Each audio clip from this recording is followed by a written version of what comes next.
প্রচার করলেন। শ্রীজীব গোসাই, সনাতন গোস্বামী পাদ, রূপ গোস্বামী পাদে, ভাতুস্তোত্র শ্রীজীব গোস্বামী পাদের কাছ থেকে সেই ভগবানের অপ্রাকৃত জ্ঞান লাভ করে এই বঙ্গদেশে প্রচার করেছিলেন।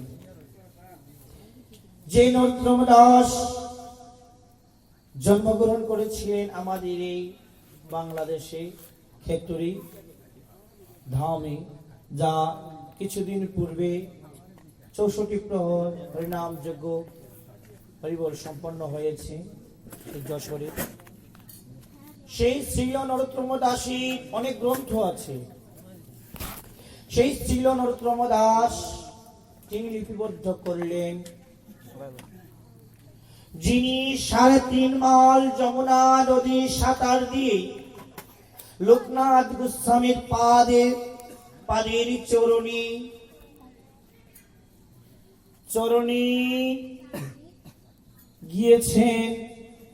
যে লোকনাথ গোস্বামী পাদ তিনি সংকল্প করেছেন জীবনে আমি শিষ্যত্ব গ্রহণ করব না, সেই লোকনাথ গোস্বামী পাদের কাছ থেকে শ্রীল নরোত্তম দাস সেই অপ্রাকৃত জ্ঞান, যে জ্ঞান লাভ করলে জীবের সমস্ত ভবক্ষুধা নিবারণ হয়ে যায়, যে জ্ঞান লাভ করলে জীবার এই ধরা জগতে থাকতে চায় না, সেই অপ্রাকৃত জ্ঞান লাভ করলেন শ্রীল নরোত্তম দাস। সেই শ্রীল নরোত্তম দাস বলে উঠলেন, সেই সে পরম বন্ধু, সেই সে পিতা মাতা শ্রীকৃষ্ণ চরণে নেই কৃষ্ণ প্রেম ভক্তি দাতা। বলে উঠলেন তিনি, সেই সে পরম বন্ধু, সেই সে পিতা মাতা। কে হচ্ছে পরম বন্ধু, কে হচ্ছে পিতা মাতা? যারা জানিয়ে দেয় ওই ভগবান ছাড়া এই কলির জীবের অন্য কোনো গতি নাই। যে জানিয়ে দেয় ওই ভগবান ছাড়া জীবের অন্য কোনো বান্ধব নাই। তাই তো হরিভক্তি বিলাসে লিপিবদ্ধ আছে, একলা ঈশ্বরে কৃষ্ণায় আর সব বিত্তম জগৎ নাচায় জয়ছে তৈছে নাচে নিত্য। সেটা আবার চৈতন্য চরিতামৃত টিকায় সম্বলিত আছে। সেই কথাটি আবার ব্রহ্মাণ্ড উপনিষদে লিপিবদ্ধ আছে। হরি বল। বিষ্ণু পুরাণেও লিপিবদ্ধ আছে কি একলা ঈশ্বরে কৃষ্ণ আর সব ভিত্ত। একলা ঈশ্বরই হচ্ছেন ভগবান।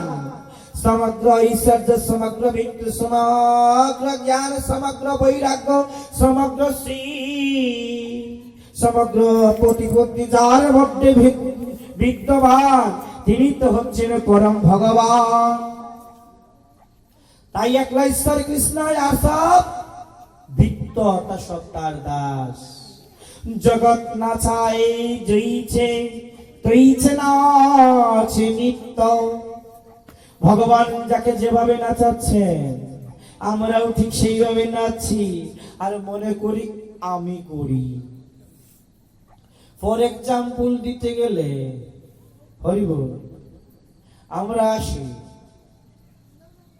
দেখুন এই সংসারটা, আপনার যে সংসারটা, সেই সংসারটা কে ভরণ পোষণ দিচ্ছে, কে পরিচালনা করছেন? আমরা যদি কামক প্রকৃতির যারা, মায়াবদ্ধ জীব যারা, তাদের চিন্তা এগুলো কে করে? এগুলো আমার বাবা করে, আমার দাদা করে, আমার ভাই করে, আমার মা করে। আর পরম তত্ত্ব হচ্ছে কে করে? বলছেন সর্বা খালিদা ব্রহ্ম, সব হচ্ছে ব্রহ্মময়।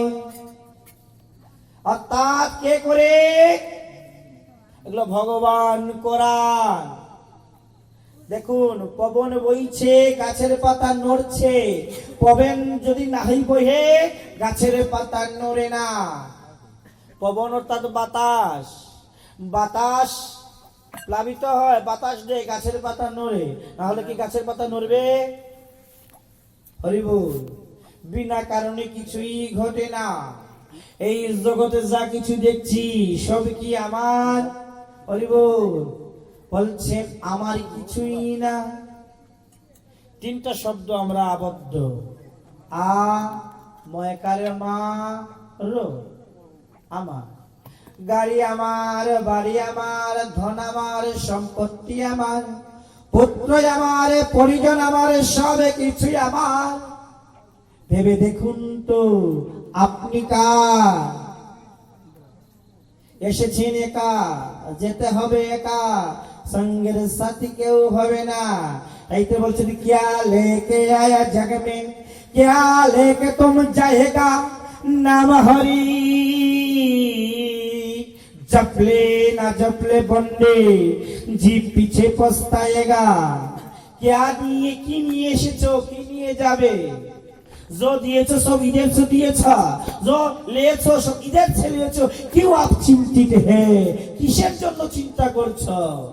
তাই বলছেন, ইংরেজিতে বলছেন I am holding your life, I am holding your responsibility, I am holding your attitude। বলছেন I am holding your life, তোমার জীবনটা আমি ধারণ করে আছি, ভগবান বলছেন। বলছেন কিভাবে? ফর এক্সাম্পল দেখুন ওইখানে ভাল্ব আছে, তাই না? সুইচটা, হরিবল, সুইচটা এখানে আছে বা ওইখানে আছে সুইচটা। ওইখানে যদি সুইচ অফ হয়ে যায় তাহলে ভাল্বে কি আলো দেবে? দেবে? দেবে না। সাউন্ডে কথা বলছি আমরা, সাউন্ডে মেশিন ওইখানে আছে, ওইখানে যদি সাউন্ড অফ হয়ে যায় কথা শোনা যাবে? সাউন্ডে শোনা যাবে না। বলছেন এই মানব দেহরূপী আমরা, বলছেন যদি চিন্তা করেন, দেখেন ওই সাউন্ডের মতো চিন্তা করেন বা ভাল্বের মতো চিন্তা করেন। দেখুন চুইসটা কার কাছে আছে? চুইসটা কার কাছে গো? আপনাদের। হরিবল, আপনাদের চুইস কার কাছে? ভগবানের কাছে না? তাহলে কি করছেন আপনি? ছেলে বরণ পুরুষ আপনি করছেন, স্ত্রী সংসার এগুলো আপনি করছেন না। আপনাকে যে ভগবান করিয়ে নিচ্ছেন আর আপনি মনে করছেন আপনি করছেন, এটাই হচ্ছে মায়া। কিছু আপনি করছেন না, আপনাকে ভগবানই করিয়ে নিচ্ছে। তাই বলছেন একলা ঈশ্বর কৃষ্ণ यार স্বাভাবিক তো জগৎ নাচায় জইছে, কইছে নাচে নিত্য। যাকে যেভাবে ভগবান নাচাচ্ছেন সেভাবে সে নাচছে আর মনে করছে আমি করছি, এটাই হচ্ছে মায়া। আর যারা বুঝে নেই সে নিজে কিচ্ছু করে না, ওই অনাদিরাদি গোবিন্দ করিয়ে নেন, তারাই তো ওই যে ঠাকুর করে যিনি আছেন বৈষ্ণব বাবাজি, ওই বৈষ্ণব বাবাজির বেশ ধরে নেন। প্রভু এই জগতে কিচ্ছু আমার না, এই জগতে যা কিছু আছে সব তোমার। তখন তার চিন্তা ভাবনা হয়ে যায় জীবনে যৌবনে যা ছিল প্রভু সবই তো তোমার, আমি তোমার দাস। দাসের কর্তব্য হচ্ছে পূর্ণের সেবা করা। সেই জ্ঞান যার হয়ে যায়, ভগবান কৃষ্ণ নিজ মুখে অর্জুনকে উপলক্ষ করে সমগ্র মানব জাতিকে জানিয়ে দিচ্ছে। গীতা 7ম অধ্যায় 19 নং শ্লোকে লিপিবদ্ধ আছে, বহুনাং জন্ম নামন্তে জ্ঞানবানমং প্রপদ্যতে বাসুদেব সর্বমিতি সমহাত্মা সুদুর্লভ। বহুনাং জন্ম নামন্তে, হরিবল, বহু বহু জন্মের পর, বহু বহু জন্মের পর, বলছেন 1-2 জন্মে নয় গো, বহু বহু জন্মের পর বহু নাং জন্মনামন্তে জ্ঞানবান মাং প্রপদ্যতে, তার জ্ঞানের উদয় হয়। কি সর্বমিতে বাসুদেব বিরাজিত, আমার ভগবান কৃষ্ণ সব জায়গায় আছেন। আচ্ছা বলুন দেখি, ভগবান কি কোনো জায়গায় নাই এমন কোন স্থান আছে? সব জায়গায় আছে। তাই বলছেন I am everywhere like internet, but you should be connect with me with our password. বলছে আমি সব জায়গায় আছি, নেটের মতো। মোবাইলের মাধ্যমে যেভাবে টিপ দিলে নেটের মাধ্যমে অন্য মোবাইলে চলে যায়, বলছে ওই নেটের মতো আমি সব জায়গায় আছি। কোন জায়গায় আমি নাই? যার ওই চিন্তা হয়ে যায়, যার ওই মনে হয়ে যায়, সে জীবন যৌবন যা কিছু আছে সব ভগবানের চরণে সমর্পণে করে ভগবানের নামে ভেসে পড়ে জীবন যৌবন তার কাছে রাখে না গো, দিয়ে দেয় ভগবানের চরণে। ভগবান এই জগতে যা কিছু আছে সব তোমার, আমি হচ্ছি তোমার দাস। দাসের কর্তব্য হচ্ছে পূর্ণের সেবা করা। আমি তো সংসারী জীব, কামুক প্রকৃতির, আমি তো তোমার নাম নিয়েও নিতে পারি না। এই সংসারের মায়া জালে আমি হাবুডুবু খাচ্ছি, কৃপা করে তুমি আমাকে সেই পথ দেখাও। হরি বল। যখন এই ভাবনা চলে আসে, হরি বল, ভগবান বলছেন আমি তাকে সেই পথ দেখাই। অর্থাৎ সবাই তো হচ্ছে আমার দাস। সাউন্ডটা কি বাড়ানো যায় না? হরি বল। সবাই তো হচ্ছে আমার দাস। বলছেন শুধু দাস নয়, তারা আমার আপন। তারা আমার গৃহে ছিল, আমার গৃহে থেকে তাদেরকে পরীক্ষার মানুষে ওই সংসারে পাঠিয়েছি। আমি জানো, আমি বৎস আর গাভীর ন্যায়। বলছেন কোন গাভীকে যদি আপনি আনতে হয়, তার বাছুরকে আপনি নিয়ে আসুন। গীতার মাহাত্ম্য বলছেন পার্থ বৎস সুধীর ভুক্তা, হে পার্থ, পার্থ বৎস, তুমি বৎস সুধীর ভুক্তা। দুগ্ধম গীতামৃতম মহা, যারা মহৎ তারা তো সেই দুগ্ধ রূপ অমৃত আস্বাদন করে। অর্থাৎ বৎস হারা গাভীর ন্যায় বৎসকে নিয়ে অগ্রসর হন, দেখবেন গাভী এমনি এমনি চলে আসবে। কেউ যদি আমাকে ডাকার মতো ডাকতে পারে, আমার ভক্ত হয়ে যায়, তাকে উদ্ধার করার জন্য এই ধরা জগতে এসে তার কাছে এসে বলি, দেখেছি দেখেছিস আমায়, এসেছি আমি, চল আমার সাথে, যে ধামে ছিলি সেই ধামে চল, সেই ধামে নিয়ে যাবেন ভগবান আমার। হরি বল। ভগবান আমার দয়ার সাগর গো, করুণার সিন্ধু। তাই তো বলছেন হে কৃষ্ণ করুণা সিন্ধু দীনবন্ধু জগৎ পথে গপেশ অগাপিকা কান্ত রাধাকান্ত নমস্তুতে। হে কৃষ্ণ করুণার সিন্ধু। সিন্ধু সমুদ্রের যেভাবে জলের অভাব হয় না, ভগবানের আমার করুণার অভাবে নেই। কেউ যদি তাকে ডাকার মতো ডাকতে পারে অনন্য চিত্তে, ভগবান বলছেন আমি তার দাসত্ব স্বীকার করি। শুধু কি দাসত্ব স্বীকার করিব, প্রয়োজনে পড়লে তার জন্য পূজা বহন করি, তার গৃহে নিয়ে দিয়ে আসি। যদি একটু আমরা গীতায় প্রবেশ করি, গীতা রাজবিদ্যারাজ গুজ্জয় দাবিংশ শ্লোক, ভগবান কৃষ্ণ বলছেন,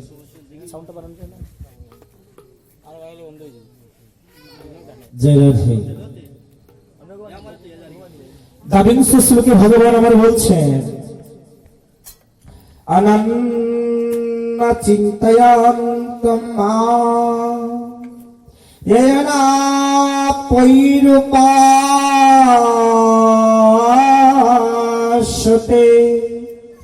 तेषां नित्याभियुक्तानां জিজ্ঞাসা বাহাম্মি মাহাম, ভগবান বলছেন অনন্য চিন্তয়ন্তু মাম, কেউ যদি আমাকে অনন্য চিত্তে ডাকে, অনন্য চিত্তে অর্থাৎ যখন সে আমাকে ডাকবে, যখন সে আমার কথা শুনবে, যখন সে আমার ভজন করবে, তখন তার অন্য কোনো চিন্তা থাকবে না। তার চিন্তা কি থাকবে? প্রভু আমি তোমাকে ডাকছি, তুমি আমার, আমি তোমার। দাসের কর্তব্য হচ্ছে পূর্ণের সেবা করা। আমি তো দাস, আমি দাসানুদাস, আমি তো তোমার সেবা করতে পারি না। কিন্তু যখন তোমাকে ডাকবো, তখন যাতে তোমার দিকে আমার মনটা থাকে। বলছেন সেইভাবে অনন্য চিত্তে কেউ যদি আমাকে ডাকে, তখন কথা বলবো না, আমরা হরি বল, কথা বলবো না। অনন্য চিন্তায়ন্তু মাম, অনন্য চিত্তে অর্থাৎ ভাগবতে বলছে প্রভু তুমি আমার, আমি তোমার। মদনন্তে না জানাতি নাহম দেব মনাগপি। প্রভু গো, প্রভু বলছেন শুনো, সেই ধরনের ভক্তই আমার অত্যন্ত প্রিয়, যে আমাকে ছাড়া কিছুই চিন্তা করে না। আমিও তার কাছে প্রিয়, হরি বল। আমিও তাকে ছাড়া কিছুই চিন্তা করি না। মদনন্তে ন জানাতি নাহম তেপ্প মনা গোপী।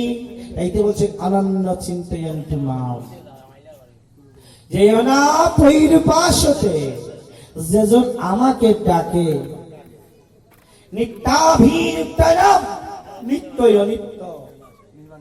নিত্য হচ্ছে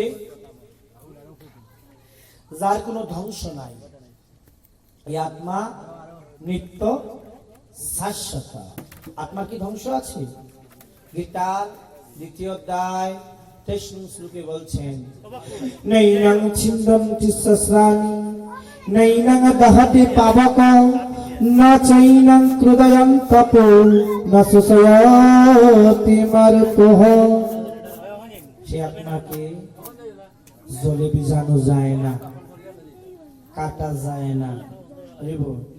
নৈনং ছিন্দন্তি সহস্রাণি নৈনং দহতি পাবক ন চৈনং হৃদয়ং তাপো ন সুসয়তি মারুতঃ।